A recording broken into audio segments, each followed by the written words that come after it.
One of the most decorated two-sport athletes in Union history, Michelle Rogers was a record-setting force for both the women's basketball and softball teams from 2005 to 2009. Rogers had one of the most prolific careers in Union softball history, as she remains the only player to earn 4 straight All-Region selections and was a 4-time All-Liberty League first-team honoree. A career .463 hitter, Rogers is Union's all-time leader in hits, runs scored, and doubles, while also ranking second in batting average, third in on-base percentage, fourth in slugging percentage, and fifth in runs batted in. She set the school single-season record by scoring 45 times while also hitting a career-high 8 home runs as a sophomore, and led Division III in doubles with a program record 21 in her junior year.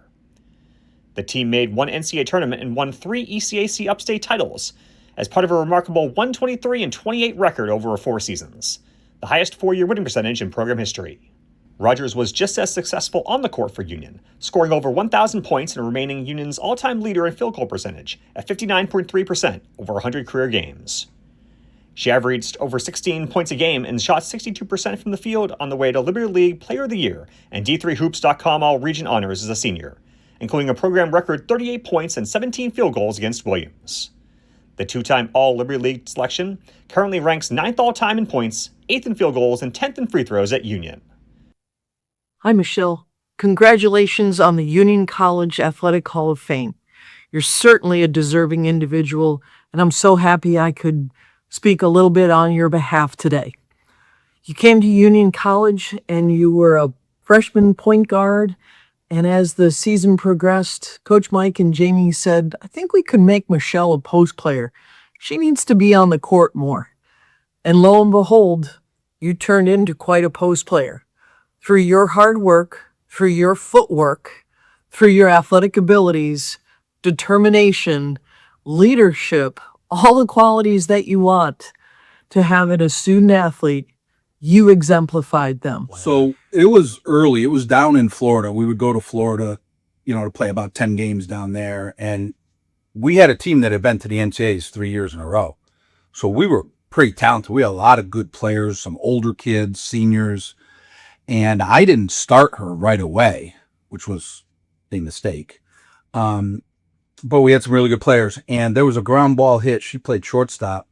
And it was in the hole. It was almost behind third base. So I just didn't even watch. I figured the girl was going to be safe. And I saw her. She just unleashed a throw and got the girl by about a step and a half. And Coach Speck, Brian, and I sort of looked at each other like, He's like, you got to get her in the lineup more. And I was like, yes, I do. And then when I did get her in the lineup, she, played all games from then on.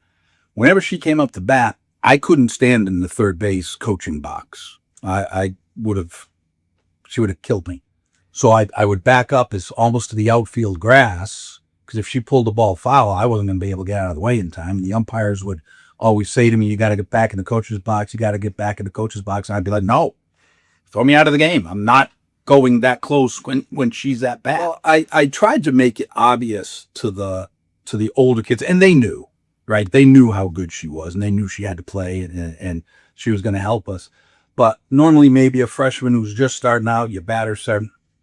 I put her at 3 right away because she was that good of a player. 3 or 4 is where you put your top hitters, and there was no issues with that from all the older girls. They knew, that's where she belonged, and she was going to help us win. And, we got to the NCAAs again, and she was. I can't thank you enough for being in our program, because what you showed to other players was how hard you worked and how much you were doing and still doing community service and all these other great things. They could get along with doing just as much or trying to keep up with you. I'm not sure they ever actually kept up with you. In fact, I'm not sure anybody can really keep up with you today. You have a beautiful family. You have a full-time job at GE, and you opened up a softball facility with your sister. So you've learned how to deal with time management, and you have wonderful skills in that area.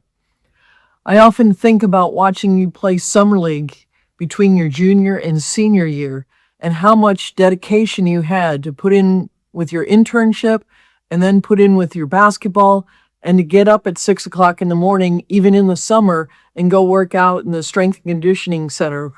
That was just amazing to me, but boy, the results paid off for you. Again, Player of the Year, leading scorer, leading rebounder. You got up and down the court faster than anybody else, and you didn't always have the foot speed. A long time ago. Might have been Hamilton. We used to play them. Somebody, and she came up to bat, and it was here, and she hit a ball that just took off, and their left fielder just turned and yelled, "Holy!" And the ball landed halfway up in the tree, and the girl turned around and was like, "Oh my God." Like, the ball was still going up when it went over the fence. And their left fielder had never seen anything like that before. And then just your tenacity on defense and your willingness to take a charge, your willingness to box out, to do a lot of the dirty work that don't always go on the stat sheet, but you were willing to do that. And I think the biggest thing is you were a very humble individual that also got the best out of their teammates. And that is truly something that is special. So Michelle, congratulations. It was a no-brainer, right? I mean, you probably would have made it just as a softball player or just as a basketball player, but putting the two combined, I was a big two-sport person, proponent, and you were one of the reasons why. Sorry I can't be there today, but previous engagements called me. But you were an easy one to coach, and I always said it's the players that make the coach, that's for sure. So I appreciate all you did for us. So I congratulate you. I thank you for letting us have you in our program for 4 years. I'm so excited to see what your future holds with everything, and just wanted to say I'm so excited to be here today. Michelle Rogers, welcome to the Union Athletics Hall of Fame.